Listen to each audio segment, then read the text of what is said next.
Hello guys, welcome to the civil ज्ञान study channel. Friends, आज हम लोग जेपीएससी एई मेंस में पेपर 1 में जो कि स्ट्रक्चरल एनालिसिस सब्जेक्ट आता है उसी के बारे में डिस्कशन करेंगे। अभी हाल फिलहाल हमने 2 वीडियो बनाया है जिसमें कि कन्वेंशनल एग्जाम का और ओवरऑल जेपीएससी एई मेंस का कैसे तैयारी करना है वो सारा चीज़ के बारे में हम डिस्कस किए हैं, और कन्वेंशनल पेपर का भी कैसे तैयारी करना है वो भी बताया है। तो अभी एक सब्जेक्ट है स्ट्रक्चरल एनालिसिस जो कि बहुत ही इम्पोर्टेंट उसका रोल है इस पूरा जेपीएससी एई मेंस के पेपर 1 में। और आप पिछला पेपर उठा के देखोगे तो उसमें सिर्फ स्ट्रक्चरल एनालिसिस से 50 मार्क्स का क्वेश्चन आया है। आप पूरा देख लीजिएगा पेपर। अभी हम इस वीडियो में आपको पेपर भी दिखाएंगे, उसका जो 50 मार्क्स का क्वेश्चन आया है उसका सॉल्यूशन भी कराएंगे, और पड़ेगा यहाँ पे कि कितना आसान है ये क्वेश्चन, और बहुत ही ज़्यादा हार्ड नहीं है। ठीक है, तो अभी हमें स्ट्रक्चरल एनालिसिस के जो भी इंपॉर्टेंट टॉपिक्स है, इंपॉर्टेंट क्या है मतलब ओवरऑल पूरा टॉपिक के बारे में हम यहाँ पे अभी दिखाएंगे आपको, और इससे रिलेटेड जो भी क्वेश्चन प्रीवियस ईयर में आया हुआ है जेपीएससी एई मेंस में वो अभी हम डिस्कस करेंगे यहाँ पे। तो पूरा वीडियो आप ध्यान से देखिए। दोस्तों, अभी तक आपने सिविल ज्ञान चैनल को सब्सक्राइब नहीं किया हो तो सब्सक्राइब कर लीजिए। फ्रेंड्स, अगर आप अच्छा रिस्पॉन्स देते हो तो हम बहुत ही जल्दी फास्ट वीडियो अपलोड करेंगे, और सब फ्री ऑफ कॉस्ट ही रहेगा। तो आइए देखते हैं। पहला हम स्ट्रक्चरल एनालिसिस में, तो स्ट्रक्चरल एनालिसिस में आपको यहाँ पे दिख रहा होगा सबसे पहले टॉपिक वाइज यहाँ पे डिफाइन कर दिए हैं। इसके बाद हम प्रीवियस ईयर का क्वेश्चन भी अभी कराने वाले हैं आपको। देख लीजिए प्रीवियस ईयर क्वेश्चन तो सारा है, पूरा वीडियो के साथ पूरा अंत तक देखिएगा, तब आपको लगेगा कि कौन कितना आसान है। पेपर 1 भी उतना ज़्यादा हार्ड नहीं है। ठीक है, तो स्ट्रक्चरल एनालिसिस में सिर्फ हम कन्वेंशनल एग्जाम के बारे में अभी बोल रहे हैं। यहाँ पे ऑब्जेक्टिव के बारे में अभी हम पहले ही बता दिए हैं, तो आप वहाँ से देख सकते हैं। तो देखिए, स्ट्रक्चरल एनालिसिस में सबसे पहला जो टॉपिक होता है स्टैटिक इंडिटरमिनेंसी और काइनेमेटिक इंडिटरमिनेंसी, ये फाइंड करने के लिए होता है। ये एक इंट्रोडक्शन चैप्टर है, इंट्रोडक्शन टॉपिक है। इसमें जो स्टैटिक इंडिटरमिनेंसी और काइनेमेटिक इंडिटरमिनेंसी में हम लोग किसी भी फ्रेम हो या फिर पिन जॉइंटेड स्ट्रक्चर हो, ट्रस हो या रिजिड जॉइंटेड स्ट्रक्चर हो, वो सबका हम लोग स्टैटिक इंडिटरमिनेंसी निकालते हैं और काइनेमेटिक इंडिटरमिनेंसी डीएस एंड डी के, जो कि ऑब्जेक्टिव पॉइंट ऑफ व्यू से इंपॉर्टेंट है। और इससे क्वेश्चन आता है डीएस और डीके निकालने के लिए। हर एग्जाम में एक क्वेश्चन रहता है, तो इसमें तो पक्का ही रहेगा। तो जब हम पूरा स्ट्रक्चर एनालिसिस जब सब्जेक्ट स्टार्ट करेंगे तो हम शुरू से ही स्टार्ट करेंगे, लेकिन हम यहाँ पे अभी दिखाते हैं टॉपिक वाइज, और इसका प्रीवियस ईयर क्वेश्चन जो कन्वेंशनल एग्जाम में आया है वो डिस्कस करेंगे। तो क्वेश्चन नंबर टॉपिक नंबर 2 जो है वो ट्रस एनालिसिस है। पहला हो गया स्टैटिक इंडिटरमिनेंसी और काइनेमेटिक इंडिटरमिनेंसी, जिसमें कि डीएस और डीके निकालते हैं। सिर्फ ये पूरा चैप्टर है, और ये पूरा चैप्टर को पढ़ाने में कम से कम नहीं तो 2 आवर्स लगेगा, 2 घंटा लगेगा। इसमें 2 घंटा से कम ही लगेगा, मतलब अप्रॉक्स मान लिए 2 आवर्स। ठीक है, ट्रस एनालिसिस। ठीक है, अब यहाँ पे हम ट्रस एनालिसिस देखेंगे। दूसरा जो टॉपिक है ट्रस एनालिसिस है, और ये देखिए conventional exam point of view से ये बहुत ही इंपॉर्टेंट टॉपिक है। और इसमें जो आता है मेथड ऑफ ज्वाइंट और मेथड ऑफ सेक्शन से हम लोग ट्रस कैसे एनालिसिस करते हैं वो फाइंड करते हैं इसमें ट्रस एनालिसिस से। ठीक है फ्रेंड्स, तो मेथड ऑफ ज्वाइंट और मेथड ऑफ सेक्शन, इसमें 2 मेथड है, और इसी मेथड से हम लोग फाइंड करते हैं। तो इंपॉर्टेंट है सब्जेक्टिव पॉइंट ऑफ व्यू से, इससे क्वेश्चन आएगा ही आएगा, चांसेस है। तो आप इसको देख सकते। मेथड ऑफ ज्वाइंट तो बहुत लोग मैकेनिक्स में पढ़ चुके होंगे पहले। मेथड ऑफ सेक्शन थोड़ा सा वो होता है, तो मेथड ये आसान है, ये पूरा आसान है ये क्वेश्चन। तो ये हो गया आपका। तीसरा जो टॉपिक है बेसिक मेथड ऑफ एनालिसिस है। बेसिक मेथड ऑफ एनालिसिस में हम लोग ये पूरा डिफाइन करेंगे कि कौन कौन सा मेथड से हम लोग स्ट्रक्चर को एनालाइज करते हैं। जैसा कि पहला होता है आपका डिस्प्लेसमेंट मेथड, दूसरा होता है फोर्स मेथड। डिस्प्लेसमेंट मेथड और इसी को बोलते हैं स्टीफनेस कोएफिशिएंट मेथड, और दूसरा होगा फोर्स मेथड और फ्लेक्सिबिलिटी मेथड। तो ये दोनों मेथड के बारे में सिर्फ इंट्रोडक्शन हम लोग देखेंगे। कौन सा मेथड, जैसे मूवमेंट डिस्ट्रीब्यूशन मेथड होता है, स्लोप डिफ्लेक्शन मेथड होता है, कॉलम एनालॉजी मेथड होता है, तो ये सब किस में आएगा, ये चीज़ हम लोग method of basic method of analysis में डिस्कशन करेंगे। इसके बाद Castigliano's theorem, unit load method, Maxwell reciprocal theorem और स्ट्रेन एनर्जी मेथड, ये जो टॉपिक है वो इसी में डिस्कशन होगा। और बहुत ही छोटा टॉपिक है ये सब छोटा छोटा है। ये पूरा जो है ये टॉपिक है अभी सिर्फ 2 आवर्स में ये भी कंप्लीट हो जाएगा। ये पूरा 2 आवर, वो 2 आवर से, और ये 1 आवर, मतलब क्वेश्चन कराने में ज़्यादा समय लगेगा, लेकिन हम कंसेप्ट से रिलेटेड अगर करें हम तो इसमें 2 आवर्स और क्वेश्चन भी हो जाएगा, तो इसमें 2 आवर्स लग जाएगा। और ये बहुत ही छोटा छोटा टॉपिक है। स्ट्रेन एनर्जी हो गया, मैक्सवेल रेसिप्रोकल थ्योरम हो गया, यूनिट लोड मेथड हो गया, कास्टिग्लियानो थ्योरम हो गया, और ये सब जो टॉपिक है। ठीक है, नेक्स्ट जो टॉपिक आता है वो होता है मूवमेंट डिस्ट्रीब्यूशन मेथड।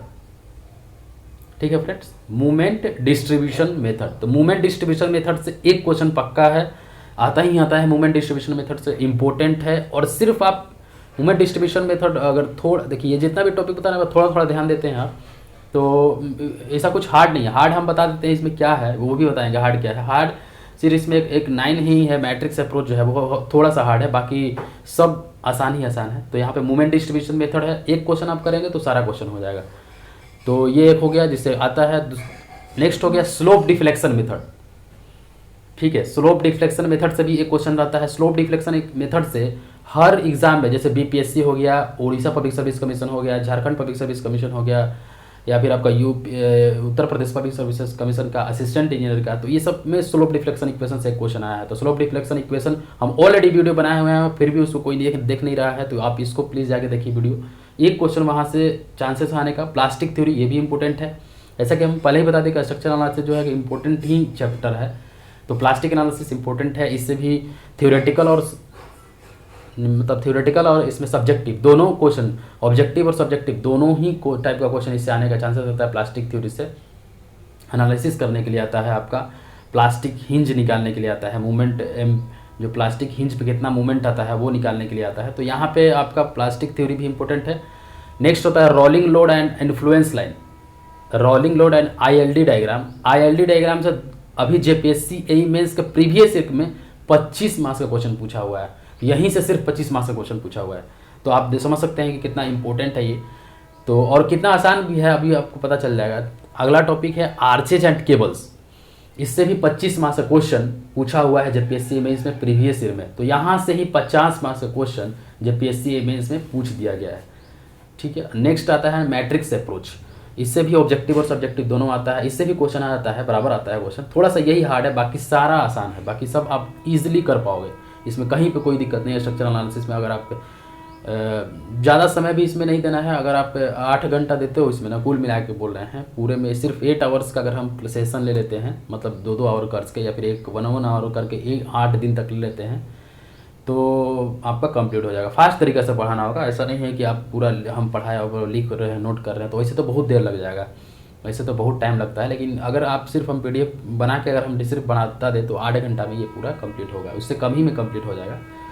ठीक है, तो ये हो गया आपका पूरा टॉपिक वाइज डिस्कशन। हम बता दिए कि प्रीवियस ईयर में देखिए 25 मार्क्स का क्वेश्चन, इसी से सिर्फ दोनों टॉपिक से 50 मार्क्स का क्वेश्चन आ गया है प्रीवियस ईयर में। ठीक है, अगर ये दोनों कोई अगर अच्छा से कोई पढ़ के जाता तो 50 में 50 लाता, क्योंकि न्यूमेरिकल है ना, इसमें मार्क्स तो कटेगा नहीं, पूरा आप आंसर करोगे तो इसमें 50 में 50 आएगा। आप 25 क्वेश्चन अगर ऑब्जेक्टिव करते हैं तब आपको 50 नंबर आएगा, और ये सिर्फ दोनों क्वेश्चन आप कर देते हैं तो आपको 50 नंबर आ जाएगा। ठीक है फ्रेंड्स, तो ये अब हम देखते हैं कि प्रीवियस ईयर में कहाँ पे क्वेश्चन पूछा है। दोस्तों अभी तक आपने सिविल ज्ञान स्टडी चैनल को सब्सक्राइब नहीं किया हुआ है तो प्लीज़ सब्सक्राइब करिए, शेयर जरूर करिए, क्योंकि आप लोग शेयर नहीं करते हैं, सिर्फ देख लेते हैं और हो गया, तो ऐसे में आप हम जल्दी नहीं अपलोड कर पाएंगे, हमको पता ही नहीं चलेगा, रिस्पॉन्स ही नहीं मिलेगा तो हम कहाँ से वीडियो अपलोड करेंगे। तो आप प्लीज़ रिस्पॉन्स थोड़ा बढ़ाइए, तभी कुछ हो पाएगा। देखिए अब आते हैं हम लोग प्रीवियस ईयर में। ये हो गया पूरा डिटेल कि इतना ही टॉपिक आपको पढ़ना है, देख लिए ना आप, इतना ही टॉपिक सिर्फ आपको पढ़ना है। अब हम आते हैं प्रीवियस ईयर में क्वेश्चन कि प्रीवियस ईयर में कौन कौन सा क्वेश्चन है। तो यहाँ पे आप देख सकते हैं प्रीवियस ईयर का क्वेश्चन।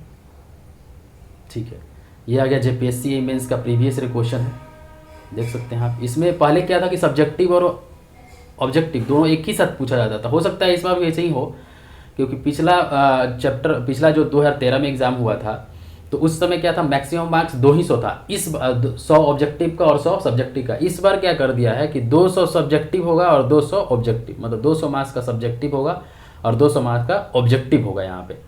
ठीक है, तो ये चीज़ आपको पूरा ध्यान रखना है यहाँ पे कि 200 मार्क्स का ऑब्जेक्टिव होगा और 200 मार्क्स का सब्जेक्टिव होगा। ठीक है, 200 मार्क्स का अगर ऑब्जेक्टिव दिया है तो 100 क्वेश्चन होगा ही होगा, क्योंकि एक क्वेश्चन 2 मार्क्स का रहेगा। तो देखिए पहले ऑब्जेक्टिव में किस टाइप का क्वेश्चन पूछा हुआ है, देख सकते हैं आप यहाँ पे। देखिए यहाँ पे बोल रहे थे ना कि static find the degree of static इनडिटरमिनेसी find करने के लिए क्वेश्चन पूछ दिया। स्ट्रक्चर एनालिसिस ऑब्जेक्टिव में भी 10 क्वेश्चन 15 क्वेश्चन ऑब्जेक्टिव से रहता है। देखिए ये भी नंबर ऑफ जीरो निकालने के लिए ट्रस एनालिसिस से पूछ दिया। तो ये बहुत सारा क्वेश्चन जो होता है ना वो स्ट्रक्चर से ऑब्जेक्टिव में भी पूछता है। तो स्ट्रक्चर एनालिसिस ओवरऑल बहुत ही इंपॉर्टेंट सब्जेक्ट है, आपको पढ़ना ही पढ़ना पड़ेगा। देखिए ट्रस से क्वेश्चन ट्रस से नहीं, ये हिंज से, वो आर्चेस से क्वेश्चन पूछा है, आर्चेज एंड केबल जो हमें टॉपिक लिखे उससे क्वेश्चन पूछा हुआ है। ये देखिए आईएलडी से क्वेश्चन पूछा हुआ है। मतलब ऑब्जेक्टिव में भी आप देख सकते हैं कितना क्वेश्चन पूछ रहा है, ऑयली नहीं, बेंडिंग मोमेंट डायग्राम से पूछा हुआ है। तो कितना क्वेश्चन पूछा हुआ है देखिए यहाँ पे, Castigliano's theorem, Muller Breslau principle, unit load method, Maxwell अभी रेसिप्रोकल थ्योरम, ये जो बताए थे उससे क्वेश्चन पूछा हुआ है। देखिए अब 15 से 20 क्वेश्चन जो है ना ऑब्जेक्टिव में भी क्वेश्चन पूछता है स्ट्रक्चर एनालिसिस। स्ट्रक्चर एनालिसिस जो है वो इंपॉर्टेंट है, आप कोई चैप्टर पढ़ो या ना पढ़ो सब्जेक्ट, लेकिन स्ट्रक्चर एनालिसिस जरूर पढ़ना। ठीक है, ये सब क्वेश्चन देख रहे हैं ऑब्जेक्टिव में, ये भी क्वेश्चन देखिए 29 भी क्वेश्चन, ये भी हम पूरा भी डिटेल डिस्कशन नहीं करना है, ये भी आपका देख सकते हैं क्वेश्चन पूछा हुआ है। सॉम और स्ट्रक्चर एनालिसिस बहुत ही इंपॉर्टेंट है। तो अभी हम सिर्फ यहाँ पे डिस्कस करेंगे सिर्फ सब्जेक्टिव का। तो सब्जेक्टिव में देखिए ये सब्जेक्टिव पेपर हो गया 2 आवर्स का, घंटा 2 आवर्स का लिखा हुआ है सब्जेक्टिव पेपर में। यहाँ पे देख सकते हैं, इसका हम पूरा बताएंगे सॉल्यूशन। पेपर 1 का तो हम बता दिए हैं, जिसमें कि 4 पार्ट में है, आपको मिल जाएगा प्लेलिस्ट में जाकर आप खोज सकते हैं, पार्ट 1, पार्ट 2, पार्ट 3, पार्ट 4। अभी चारों को ही सभी लोगों ने बढ़िया से नहीं देखा हुआ है, तो पहले उसको देखिए आप। पेपर 2 का, सॉरी हाँ पेपर 2 का बताए हैं, ये पेपर 1 है, तो पेपर 1 का भी हम जल्दी ही बताएंगे। देखिए क्वेश्चन नंबर 2 देखिए, एक क्वेश्चन है, कितना मार्क्स का है आप देख सकते हैं, 25 मार्क्स का क्वेश्चन है। Determine the tension in each segment of the cable as shown in the figure, what is the dimension of each. ये देखिए आर्चेज एंड केबल का क्वेश्चन है, 25 मार्क्स का क्वेश्चन है, आर्चेज एंड केबल का question है structure analysis में। तो देख सकते हैं आप यहाँ पे क्वेश्चन नंबर 2।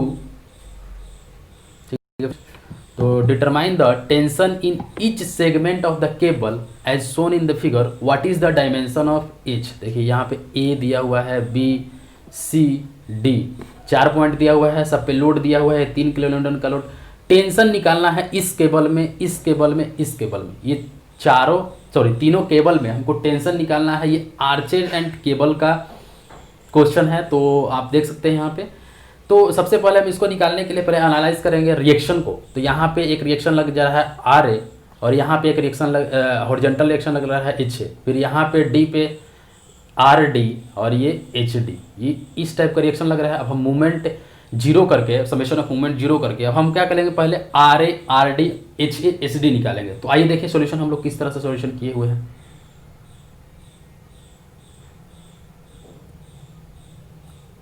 देखिए सॉल्यूशन देखिए, उस क्वेश्चन देख लिया आप यहाँ पे। देखिए इस पर टेंशन निकालना है हर केबल में। तो ए सपोर्ट पे हम यहाँ पे देखिए सब डायमेंशन दिया हुआ है, एच का भी वैल्यू निकालना है, ये एच जो हाइट है इसका भी वैल्यू निकालना है आपको यहाँ पे। ठीक है फ्रेंड्स, और ये 2 मीटर दिया हुआ है, यहाँ से लेके यहाँ तक 2 मीटर, यहाँ से लेके यहाँ तक 2 मीटर दिया हुआ है, आपको यहाँ से लेके पूरा यहाँ तक नहीं दिया हुआ है। ठीक है, तो ये वैल्यू भी निकालना है। 3 किलोमीटर का लोड लग रहा है, 8 किलोमीटर, ये 2 मीटर डिस्टेंस दिया हुआ है, ये 2 मीटर दिया हुआ है, ये 1.5 मीटर दिया हुआ है। आप नोट करिए, अपने से पहले बनाइए तब जाके सॉल्यूशन देखिएगा। तो यहाँ पे आप देख सकते हैं इसका सॉल्यूशन, यहाँ पे आर ए लगा दिए, यहाँ पे एच ई लगा दिए, हॉरिजॉन्टल रिएक्शन, ये हो गया आपका वर्टिकल रिएक्शन, यहाँ पे आर डी हो गया, यहाँ पे एच डी हो गया, ये 4 मीटर हो गया। अब हम क्या करेंगे, सबसे पहले हम लोग आर ए, एच ए और आर डी और एच डी निकालेंगे। इसके लिए क्या करेंगे, मूवमेंट जीरो करेंगे बी पॉइंट पे। ये हिंज है, हिंज पे क्या होता है, मूवमेंट जीरो होता है। सी पे हिंज है, तो हिंज पे क्या होगा, मूवमेंट जीरो होगा। तो मूवमेंट जीरो होगा यहाँ पे। तो फ्रेंड्स देख सकते हैं यहाँ पे मूवमेंट जीरो होगा, तो summation of movement at B point पे जीरो किए हैं। ठीक है, अब जीरो किए हैं यहाँ पे, तो अब हम सिर्फ इसके इधर कंसिडर करेंगे, हम राइट में कंसिडर नहीं करेंगे, एक ही तरफ कंसिडर करके हमको जो अननोन है उसको ना हमको फाइंड करना है। हमको तो यहाँ पे कुछ कमाल तो नहीं करना है, हमको सिर्फ यहाँ पे आर ए और एच ए फाइंड करना है और आर डी और एच डी फाइंड करना है। तो हम सिर्फ अगर मूवमेंट यहाँ पे जीरो करते हैं तो लेफ्ट की तरफ देख के ही हम सारा फोर्सेस लेफ्ट की तरफ ही वाला ही कंसिडर करेंगे। तो M B equals to zero हो गया, summation of movement at B equals to zero हो गया। ठीक है, समेशन ऑफ मूवमेंट, क्योंकि हिंज पे मूवमेंट जीरो होता है इसलिए हम यहाँ पे क्या किए हैं, जीरो किए हैं। हिंज पे मूवमेंट जीरो होता है इसलिए हम यहाँ पे जीरो किए हैं। ठीक है, तो जब जीरो करेंगे तो आप देख सकते हैं यहाँ पे, आप लेफ्ट की तरफ देखिएगा, लेफ्ट की तरफ देखिएगा तो आर ए आ रहा है और एच ए आ रहा है, तो वही दोनों फोर्स कंसिडर होगा। क्योंकि जो बी पे है 3 किलो न्यूटन जो लोड है वो बी ही पे लग रहा है। तो जब बी पे लग रहा है वो लोड, तो उसका तो फोर्स इंटू डिस्टेंस जीरो हो जाएगा, तो उसके लिए हम नहीं कंसिडर करेंगे। बी पे कर रहे हैं तो आर ए, इस पे इस पॉइंट पे हम मूवमेंट कंसिडर कर रहे हैं, तो इसके लेफ्ट की तरफ देखेंगे, लेफ्ट की तरफ जितना फोर्स होगा उसको कंसिडर करेंगे। तो आर ए आ रहा है और एच ए आ रहा है। तो अब आर ए देखिए, आर ए इस तरह से आ रहा है, तो हम इसको इस तरह से मोड़ेंगे। ये सिर्फ साइन कन्वेंशन के लिए बोल रहे हैं। तो इसका डायरेक्शन इस तरह से है और एच ए का डायरेक्शन इस तरह से है, मतलब दोनों अपोजिट डायरेक्शन में है। तो एक को प्लस लीजिए, एक को माइनस लीजिएगा, तो यहाँ पे दोनों बराबर में आ जाएगा। समेशन ऑफ मूवमेंट कैसे करते हैं, तो यहाँ पे एच ए फोर्स ये लग रहा है, परपेंडिकुलर डिस्टेंस बी तक कितना है, एच है, स्मॉल एच है, तो एच ए इंटू एच लिख सकते हैं ना, H A into H, force into perpendicular distance. उसी तरह अब सिंपली फ्रेंड्स कुछ नहीं है, यहाँ पे अगर बी पॉइंट है तो यहाँ पे ए फोर्स एच ए लग रहा है, तो फोर्स इंटू परपेंडिकुलर डिस्टेंस, और ये इस डायरेक्शन में लग रहा है और ये इस डायरेक्शन में लग रहा है, दोनों अपोजिट डायरेक्शन में लग रहा है। तो एक को प्लस लेंगे, एक को माइनस लेंगे, तो दोनों इक्वल वाला में सेम में आ जाएगा। तो यहाँ पे एच ए इंटू एच हो गया। अब फोर्स आर ए का हम कंसीडर कर, R A into force perpendicular distance 2 metre हो गया, फोर्स इंटू परपेंडिकुलर डिस्टेंस, तो आर ए इंटू 2 हो जाएगा। ये समीकरण 1 हो गया, इक्वेशन 1 हो गया, तो इसको इक्वेशन 1 मान ली, ठीक। अब इसमें अब तो दोनों अननोन है ना, एच ए भी नहीं पता है आपको, आर ए भी नहीं पता है यहाँ पे, और स्मॉल एच भी नहीं पता है, तो इसको इक्वेशन 1 मान के ऐसे ही छोड़ दिए। अब summation of movement at C point पे 0 करेंगे, और जैसे ही सी पॉइंट पे 0 करेंगे तो अब हम लेफ्ट की तरफ कंसिडर करेंगे फिर से, क्योंकि हमको क्या निकालना है, आर ए और एच ए निकालना है। आर डी और एच डी के बारे में भी अभी हम देखेंगे, आप इसके लिए बिल्कुल ही टेंशन मत ले। तो एम सी इक्वल्स टू 0 कर रहे हैं, तो अब देखिए एच ए, अब एम सी पॉइंट पे यहाँ पे फोर्स इंटू ये फोर्स हो गया, और परपेंडिकुलर डिस्टेंस तब यहाँ तक आ गया था ना, बी पे निकाल रहे हैं तो यहीं तक आ रहा था, अब सी पे निकाल रहे हैं तो यहाँ तक लेना होगा, तो सी पे यहाँ तक लेना होगा, तो यहाँ से लेके फोर्स इंटू परपेंडिकुलर डिस्टेंस ये कहाँ है, 4 मीटर है यहाँ तक, 4 मीटर है यहाँ तक, तो 4 मीटर है यहाँ तक, तो आप देख सकते हैं 4 मीटर है, तो एच ए इंटू 4 लिख दिए यहाँ पे, ठीक है, माइनस फोर्स ये आर ए है, force into perpendicular distance C point तक 2 और 2 4 है, तो 4 हो गया, आर ए इंटू 4, 3 इंटू 2 ये 3 है, ये भी फोर्स आ गया ना। अभी सी पॉइंट कर रहे हैं, तो कौन कौन सा फोर्स सी पॉइंट पर अगर हमको निकालना है मूवमेंट, तो इधर आर ए लग रहा है, एच ए लग रहा है और 3 लग रहा है, 3 टाइप का फोर्स है, तो तीनों को हम यहाँ पे कंसिडर कर रहे थे। अभी इस पॉइंट पे निकाल रहे हैं तो सिर्फ 2 ही टाइप का फोर्स आ रहा है, इसलिए 2 कंसिडर किए थे। तो यहाँ पे क्या आ जाएगा, एच ए इंटू 4, ये बहुत लोगों को पता होगा, तो प्लीज़ इरिटेट मत होइएगा, आप आगे थोड़ा सा बढ़ा लीजिएगा वीडियो। तो एच ए जो इसके लिए हम बता रहे हैं, जिसको नहीं पता होगा उसके लिए बता रहे हैं, तो एच ए इंटू 4 हो जाएगा, इंटू आर, देखिए यहाँ पे तो हम सब फोर्स को कंसिडर कर दिए कि 3 into 2, force into perpendicular distance 2 हो गया। अब साइन कन्वेंशन में अब हम एच ए को क्या लिए, यहाँ पे प्लस लिए हैं, तो एच ए किस तरफ से आ रहा है, इस तरफ से आ रहा है, 3 भी इसी तरफ से आ रहा है, तो दोनों का डायरेक्शन एक होगा, लेकिन आर ए जो है इस पॉइंट पे इस तरह से आएगा, अगर हम उसको बेंड करेंगे तो इस तरह से आएगा। तो देखिए ये अगर एंटी क्लॉकवाइज है, इसको हम प्लस ले लिए, क्लॉकवाइज को नेगेटिव ले लिए, यहाँ पे सॉरी नेगेटिव ले लिए, तो इसलिए डायरेक्शन अलग अलग है। तो ये एक इक्वेशन निकल गया। अब ये इक्वेशन निकल गया तो इसको हम सोल्व करके ये 2 H A equals to minus 3 plus 2 R A, ये इक्वेशन नंबर 2। तो 2 इक्वेशन बन गए यहाँ पे फ्रेंड्स, 2 इक्वेशन बन गया। अब हम एम डी पे 0 करेंगे, क्योंकि मेरे पास तो 3 अननोन है, 3 क्या बहुत सारा अननोन है, तो हर पे पहले निकाल के हम इक्वेशन निकाल लेंगे, फिर देखेंगे। तो एम डी पे जैसे ही 0 करेंगे एम डी, तो अब एम डी पे 0 करें, अगर इस तरफ हम कंसिडर किए तो कौन कौन सा फोर्सेस आ रहा है, 8 आ रहा है, 3 आ रहा है, एच ए आ रहा है और आर ए आ रहा है, सब आ रहा है, तो अब सबको कंसिडर करेंगे। अब देखिए इसका डायरेक्शन इधर है, इसका डायरेक्शन भी मूवमेंट का इधर है, इसका डायरेक्शन भी मूवमेंट का इधर है, तो तीनों क्या होगा, एक डायरेक्शन में होगा, और आर ए अपोजिट डायरेक्शन में होगा। तो और आर डी और एच डी नहीं कंसिडर होगा, क्योंकि उसी पॉइंट पे लग रहा है, तो उसका मूवमेंट 0 हो जाएगा। तो यहाँ पे देख सकते हैं आप 2 इंटू एच ए। अब देखिए यहाँ पे force into perpendicular distance, friends ये चीज़ आपको बहुत लोगों को पता होगा, लेकिन प्लीज़ आप वीडियो थोड़ा सा आगे बढ़ा लीजिएगा, किसी को नहीं पता होगा, इसके लिए हम बता रहे हैं। तो सॉरी यहाँ पे है ना, तो आर ए जो है यहाँ पे आर ए आप देख सकते हैं, आर ए फोर्स इंटू, अब इस पॉइंट पे कंसिडर कर रहे थे, परपेंडिकुलर डिस्टेंस इतना हो गया, मतलब 2 और 1.5, तो 5.5 होगा। एच ए यहाँ पे है, तो एच ए से लेके यहाँ तक परपेंडिकुलर डिस्टेंस 2 मीटर होगा, तो यहाँ पे 2 मीटर होगा। तो देखिए 2 into H A minus R A into 5.5 plus 3 into 3.5 plus 8 into 1.5 equals to 0। 8 into 1.5 यहीं तक निकाले हैं, 3 इंटू 2 प्लस 1.5 3.5 हो जाएगा। तो आप देख सकते हैं यहाँ पे सिंपली कुछ नहीं है, इक्वेशन लिखना है, मूवमेंट निकालने का। ये भी नहीं आ रहा है तो प्लीज़ कमेंट करके बताइए, क्योंकि हमको नहीं पता है कि आप इतना भी बेसिक नहीं जानते हैं। तो ये थर्ड इक्वेशन हो गया। अब दूसरा इक्वेशन में थर्ड इक्वेशन को, ये आया मेरा थर्ड इक्वेशन, और इसी को सिंप्लीफाई किए तो मेरा ये आ गया 2 HA equals to 5.5 RA minus 22.5। ये इसको इक्वेशन नंबर 3 मान लिया। अब हमको 3 इक्वेशन मिल गया, 3 इक्वेशन मिल गया और 3 अननोन है, RA, HA और स्मॉल एच, ये 3 अननोन है और 3 इक्वेशन है, तो हम निकाल सकते हैं यहाँ पे। तो इससे इक्वेशन 3 में ये आया और हम 2HA इक्वल्स टू इक्वेशन 2 में निकाले थे -3 + 2 आ रहे, तो यहाँ पे इक्वेट कर दिए -3 + 2 आ रहे इक्वल्स टू 5.5 आ रहे -22.5। तो ये वैल्यू जहाँ से मेरा आर ए का कैलकुलेट होके आ गया 5.6 किलो न्यूटन आर ए का वैल्यू कैलकुलेट होके आ गया आपका फ्रेंड्स। अब आर ए का वैल्यू आ गया तो आप एच ए आराम से निकाल सकते हैं, इसी इक्वेशन से निकाल सकते हैं -3 + 2 × 5.6 डिवाइडेड बाई 2, तो 4.1 किलो न्यूटन आर ए का वैल्यू आ गया और एच ए का वैल्यू दोनों का वैल्यू आ गया। अब क्या निकालना है, स्मॉल एच का वैल्यू निकालना है। तो स्मॉल एच का वैल्यू पहला इक्वेशन में स्मॉल एच का वैल्यू निकाल सकते हैं पहला इक्वेशन से 4.1 आर ए का सॉरी एच ए का वैल्यू 4.1 भी दिया हुआ है, स्मॉल एच निकालना है, आर ए का वैल्यू 5.6 2 × 5.6, तो यहाँ से स्मॉल एच का वैल्यू 2.7 मीटर आ गया। अब हमको क्या निकालना है, देखिए अब R A plus R D क्या होगा, अब हम summation of vertical reaction along Y direction equals to 0 कर रहे हैं हम, तो देखिए इसमें आप देख सकते हैं यहाँ पे R A plus R D, यही ना वर्टिकल रिएक्शन आर ए आ रहा है आर डी आ रहा है और 3 और 8 आ रहा है, तो R A plus R D equals to 3 + 8 कर सकते हैं। तो यहाँ से हमको आर डी भी निकल जाएगा, जब आर डी निकल गया तो 5.4 किलोमीटर आर डी निकल गया। तो टेंशन इन ईच केबल हम लोग निकाल सकते हैं, ये केबल में पढ़ाया जाएगा कि इस तरह से होता है। तो टेंशन ए पॉइंट पे टेंशन अगर आपको निकालना है तो root under H A plus R A square होता है, H A plus R A square होता है टेंशन निकालने के लिए। क्यों होता है ये भी आप उसी समय देख सकते हैं, लेकिन यहाँ पे भी देख लीजिए, ये देखिए इसका और इस दोनों फोर्स का जो रिजल्टेंट होगा बीच में आएगा, ठीक है, और ये बीच में आएगा तो इसी लाइन पे आएगा, तो इसी लाइन पे होगा, इसलिए तो टेंशन वही हो गया, वही रिएक्शन रिजल्टेंट रिएक्शन ही टेंशन हो जाएगा।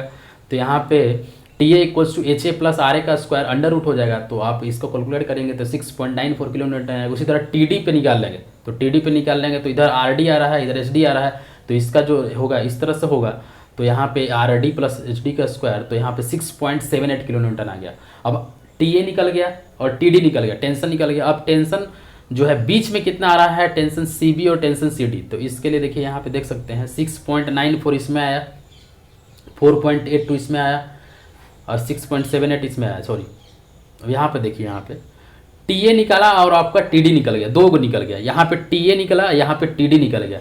तो जब टी ए निकला तो वही टी ए ना इस केबल में होगा, और जब टी डी निकला वही ना टेंशन जो है इस केबल में होगा, लेकिन अभी इसका नहीं निकला हुआ है, जो बीच वाला केबल है उसका टेंशन हम लोग नहीं निकाले हैं, क्योंकि अगर हम लोग रिजल्टेंट रिएक्शन ये दोनों का निकाल के टी डी निकाल दिए और रिजल्टेंट रिएक्शन ये यहाँ का निकाल के टी ए और टी डी निकाल दिए, तो ये इस केबल के लिए हो गया और ये इस केबल के लिए हो गया, लेकिन बीच के केबल के लिए निकला नहीं। तो बीच के केबल के निकालने के लिए हम क्या करेंगे, पॉइंट सी पे मेथड ऑफ सेक्शन लगा देंगे। तो पॉइंट सी पे सेक्शन लगाएंगे तो क्या होगा, ये बी हो गया, ये डी हो गया, θ1 मान लिए इसको, ये θ2, तो tan θ1 इक्वल्स टू क्या होगा, देखिए θ1 ये वाला है डी वाला में, tan θ1 इक्वल्स टू क्या होगा, आप डायग्राम से देख सकते हैं यहाँ पे tan θ1 अगर ये निकालना है तो tan θ1 इक्वल्स टू क्या होगा, परपेंडिकुलर डिवाइडेड बाई बेस होता है। तो परपेंडिकुलर कितना है यहाँ पे, परपेंडिकुलर 2 है और बेस कितना है 1.5 है। तो यहाँ पे tan θ1 अगर आप निकालोगे तो tan θ1 equals to 2 divided by 1.5, तो θ1 कैलकुलेट करोगे कैलकुलेटर से तो 53.13 आया। उसी तरह tan θ2 निकालेंगे तो 4 - 2.73, परपेंडिकुलर डिवाइडेड बाई बेस होता है, तो ये tan θ2 है।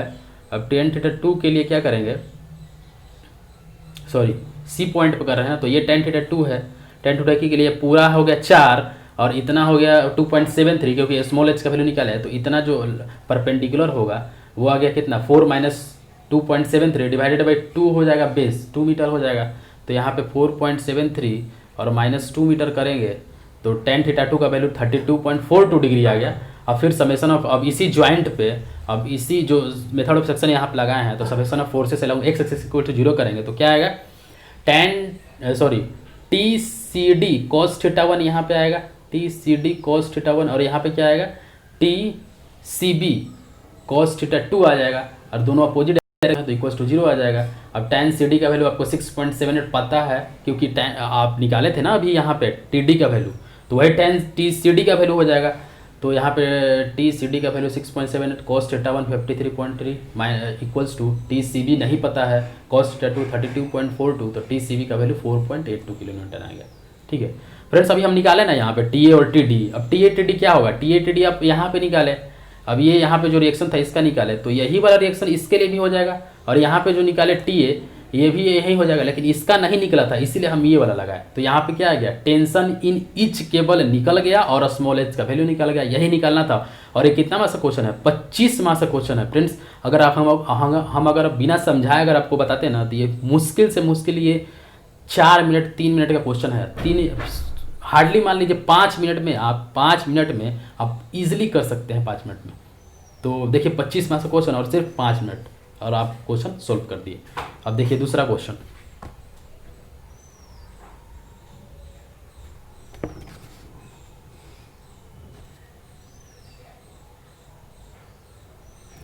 देखते हैं। देखिए ILD influence line diagram question है, आप देख सकते हैं यहाँ पे ILD का क्वेश्चन है।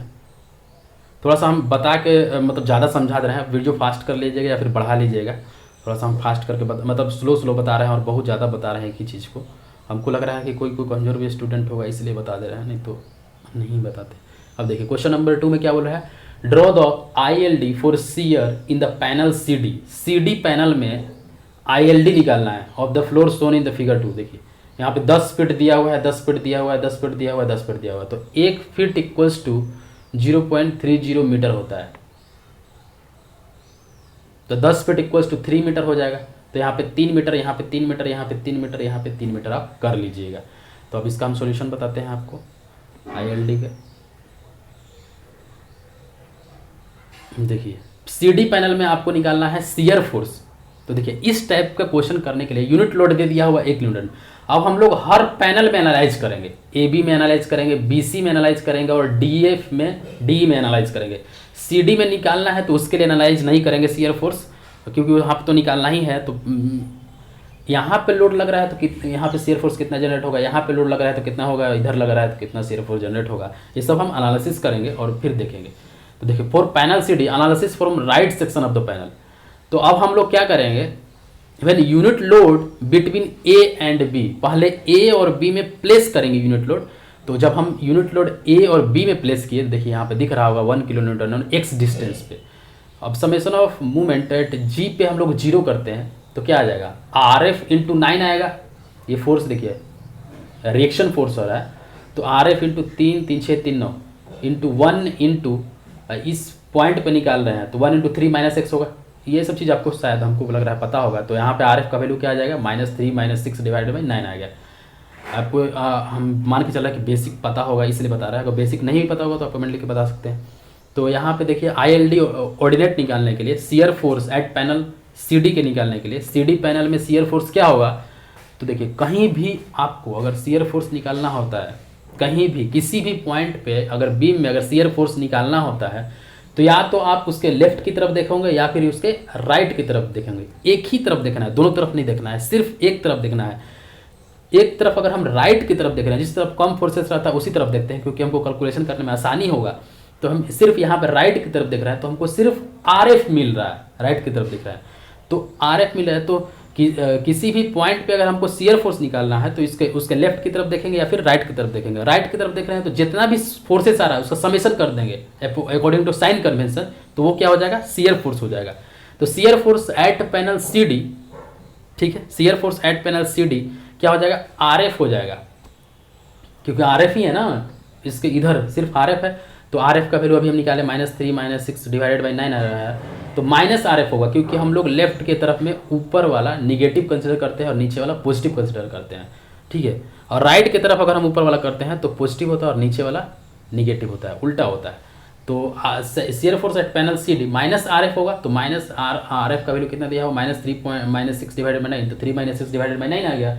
अब एक x इक्वल्स टू 0 रखेंगे, अब x इक्वल्स टू 0 रखेंगे मतलब इस पॉइंट पे A पॉइंट पे ILD का वैल्यू ऑर्डिनेट का वैल्यू कितना आ जाएगा, 1/3 आ जाएगा। और एक x इक्वल्स टू 3 रखेंगे मतलब यहाँ पे, तो 3 - 3 डिवाइड यहाँ पे 0 आ गया, मतलब 0 इस पॉइंट पे A पॉइंट पे 0 आ गया।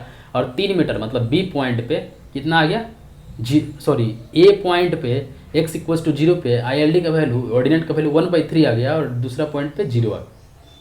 अब क्या करेंगे, यूनिट लोड B और C में प्लेस करेंगे, तब देखेंगे कि शियर फोर्स CD में पैनल में कितना आ रहा है।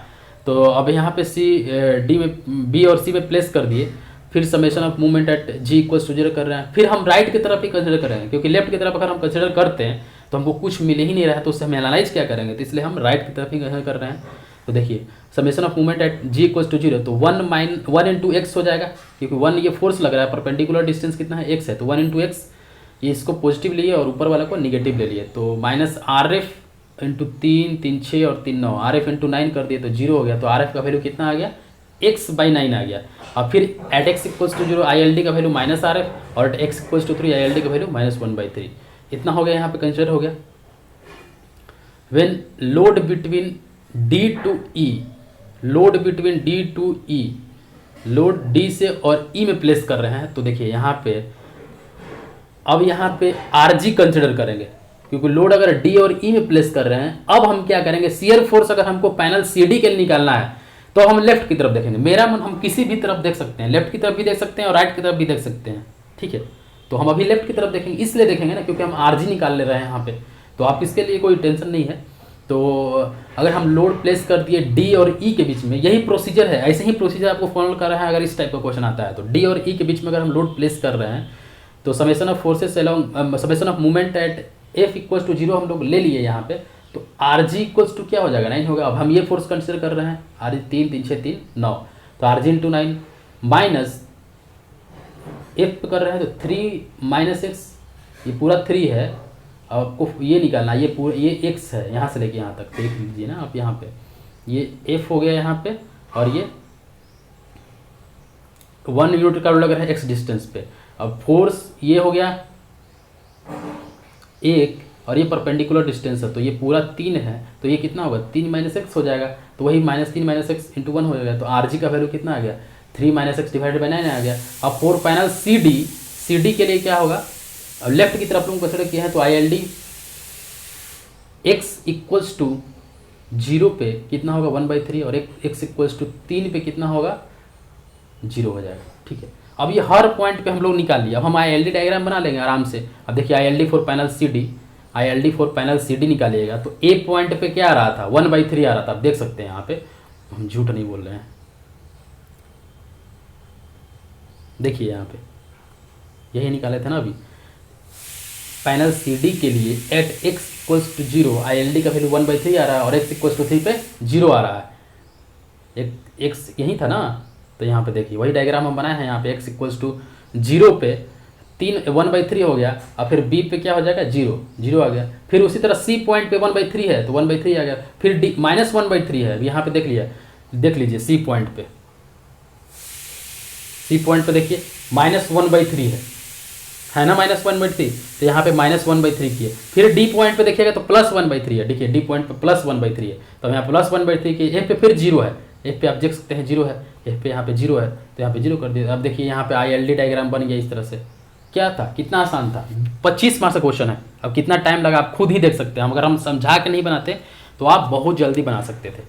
तो फ्रेंड्स यहाँ पे 2 क्वेश्चन है, 25 मार्क्स का, 50 मार्क्स का क्वेश्चन है, और आप पूरा इजीली बना सकते हैं। तो देखिए कितना आसान क्वेश्चन पूछ रहा है पेपर 1 में, और आप इजीली तरीके से 50 मार्क्स शो कर सकते हैं। फ्रेंड्स जितना हो सके प्लीज़ सिविल ज्ञान स्टडी चैनल को शेयर जरूर करिएगा, क्योंकि तभी हम फास्ट वीडियो बना पाएंगे, और ऐसे ही आपको हर सब्जेक्ट का एनालिसिस करके हम बताएंगे। तो आप चैनल से जुड़े रहिए। अगर आप चैनल पर सब्सक्राइब नहीं किया हो तो सब्सक्राइब कर लीजिए, और प्लीज़ वीडियो को अगर थोड़ा सा भी अच्छा लगता है तो प्लीज़ लाइक जरूर करिए, क्योंकि एक लाइक से ही मतलब हम और जल्दी वीडियो बनाएंगे, ठीक है। तो thank you for watching this video, have a nice day.